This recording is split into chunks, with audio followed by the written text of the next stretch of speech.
नगरपालिकेने पण आमच्याकडे जेवण मागितलं, कारण बाबा तुम्ही जेवण द्या. आम्ही कुठे बनवणार, काय करणार, हे ते जिकडे जिकडे पावसामध्ये पण जेवण, म्हणजे अगदी आत्ता पावसामध्ये सांगतो त्यावेळी पण दिलं. त्यात बागे कुठे नाही राहिलो. वा वा, तर खूप छान गप्पा सुरू आहेत. पण वहिनींना पुढच्या एका कार्यक्रमाला जायचं असल्या कारणामुळे आपण त्यांना आत्तापुरतं सोडूया. पण थँक्यू सो मच, तुम्ही आम्हाला हा वेळ दिला त्याबद्दल, आणि खूप खूप शुभेच्छा. थँक्यू. तर मला आता पुढच्या मुद्द्याकडे यायचं. खरं तर शिक्षण हे फार महत्त्वाची गोष्ट आहे, कारण शिक्षणाशिवाय पुढची पिढी घडू शकत नाही, म्हणजे चांगली पिढी घडू शकत नाही. आणि त्यात तुमचा जास्त रस आहे असं मी बऱ्याच वेळेला बघितलं आहे. मगाशी फॉर्मल गप्पांमध्ये तुम्ही सतत सांगत होतात की ती आवड आहे आणि ते तुम्हाला करायचं आहे. बरीच मोठमोठी कॉलेजेस इथे उभे राहत आहेत.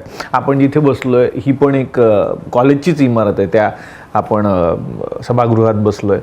पण एक नवीन आत्ताच खूप मोठी इमारत उभी राहिली आहे विवा कॉलेजची, त्याबद्दल काय सांगा?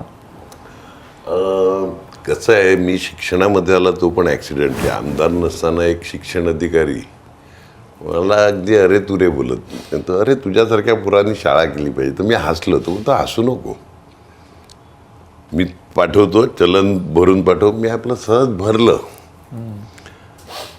गेलं,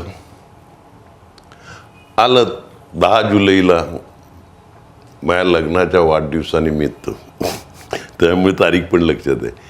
पत्र आलं की शाळा चालू झालंय, परवानगी मिळालाय, 1 महिन्यात चालू करा. आणि त्यावेळी कुठे मराठी शाळेला काय मिळालं. क्षितिजच्या वाढदिवसाच्या दिवशी 18 जुलैला शाळा चालू केली. जी इमारत होती आमची एक, त्यात चालू केलं ॲडजस्टमेंट करून.